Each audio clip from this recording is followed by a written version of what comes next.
Establishing marketing goals is critical to the success of your YouTube marketing. Countless entrepreneurs and businesses have set up a YouTube presence, made a few posts, and then let it sit untouched for months or even years. This is usually due to a lack or an absence of goals. So, before you even begin establishing any sort of YouTube presence or strategy, you need to establish clear marketing goals. Your goals should be specific, measurable, and attainable. They can be long-term, short-term, or a mix of both. Deadlines and milestones can be helpful as well. I want to increase my social following would be an example of a bad goal that will likely result in your marketing efforts petering out for a while because there's no specific milestones. I want to gain 1,000 likes by Christmas is an example of a good goal.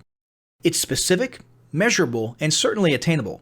Below are some examples of the various goal categories you might be interested in. First up, there's traffic to websites. And here we're talking about sales, leads, or just content marketing. Probably one of the most popular goals of YouTube marketing is to funnel your YouTube traffic back to your own web properties. After all, most businesses don't do business on YouTube per se. You're leveraging YouTube to obtain traffic and convert that YouTube traffic into brand followers, leads, prospects, and customers. So maybe your goal is to get people to a landing page with a free offer where they can subscribe to your list and become a lead. Maybe they're being sent to a sales page or an e-commerce store. Maybe you just want to do some content marketing, so you send them to your blog. Whatever the case, the end goal for a lot of businesses will likely be bringing YouTube traffic away from YouTube and over to their own web properties. Next up, there's social following, which we like to call YouTube as autoresponder. In this goal category, your aim is to build a large number of followers, and the reason we also refer to this as YouTube as autoresponder is because the main sought-after benefit here is to increase the number of people who will see your uploads in their feeds. In this sense, your YouTube posts become similar to sending out email broadcasts via your autoresponder. If you grow a large enough community, this can be very beneficial, and if your content is engaging enough to get a lot of traction in the form of likes, comments, subscribes, and shares, you can significantly increase the range of your organic reach into people's feeds. Next, there's passive presence. Some businesses might have purely passive goals. Simply being present and discoverable inside of YouTube is a benefit that has wider appeal and greater utility than you may think. In many cases, a company's YouTube presence might supersede or at least augment what was once the role of a blog, assuming most of your content can be conveyed in the form of videos or attached to videos. When people come across this content of yours and they look at your channel, they can see some basic info about your brand or business, and you can get some traffic to your website. The same approach can also be used for events, communities, and brands. After that, there's brand awareness. Another goal that's less thought about might be spreading brand awareness and recognition. If you're just starting out, there's a good chance your brand might be in need of a jump start. If nobody's ever heard of you, a great way to increase recognition is to simply create and share unique, helpful, or entertaining content and get your name, logo, and overall brand identity in front of as many people as possible as many times as possible. If this is your goal, you want to avoid being salesy in the beginning. Ensure you're focused almost entirely on posting helpful, relevant, or entertaining videos. After that, there's expanding existing audiences.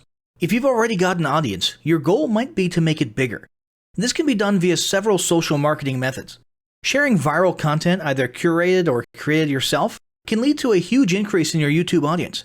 Although creating your own viral content like that can be great, if you don't have the time or means to do so, you can simply leverage existing content that's already been proven to be viral by curating or resharing it with your own comments or angle added to it. Obviously, you don't want to actually steal and re-upload someone else's video. We're talking about doing a little video review or commentary about a content piece, preferably linking to the original content piece, and adding your 2 cents. Also, a few humorous videos can't hurt either. Other ways to expand existing audiences can include contests, sweepstakes, and gamification. Assuming your offers or prizes are compelling enough, incentivized sharing, liking, and subscribing can be very effective. Just ensure your methods are permitted by YouTube's terms of service. Enhancing or repairing public relations. Do you want to set your company apart in the public eye? Do you want to associate your brand with feelings of goodwill and community involvement? Was your business recently involved in a controversial incident that requires damage control? It doesn't take a humiliating public catastrophe to make PR enhancement a good idea. This is a goal that any business can engage in. Non-sales related campaigns can include videos that foster positive values and goodwill, or even involvement in social movements, or noble causes. On the social movement side of things, be careful not to alienate half your prospects, though. Did your business recently donate to a charity, build a school in a third world country, serve food at a local pantry? These are all great things to post about. If not, then they don't necessarily need to be about things that you and your business participate in specifically. They can be content about general things like a heartwarming video about helping the poor or caring for the elderly. Special holidays like Christmas, Thanksgiving, or Mother's Day also present opportunities to leverage emotions, foster goodwill, and enhance your PR. Next, there's market research. A hugely beneficial goal of YouTube marketing is market research. If you're just starting your business or going down a new path, YouTube can be an excellent place to learn more about your audience and your market. This can be done in a structured way with things like mentioning surveys and questionnaires at the end of your videos and linking to them in the description. Or in a less structured way by simply engaging with your audience, commenting, asking questions, and so on. Also, lurking or conversing in YouTube channels or the comments of videos related to your industry can teach you a ton about what your customers want and who they are. Beyond that, you can monitor your competitors' accounts and posts to see what their customers like and what they're complaining about, so you can adjust your business accordingly. Creating your own channel, posting, and engaging in it is another great way to get a constant stream of market and audience data flowing into your business. Ultimately, your goal should be to come up with 1 or 2 ideal customer avatars that you can then base your marketing and product development on. All of the goals you've learned about in this section require some sort of presence on YouTube. Getting that presence started is what we're going to talk about next.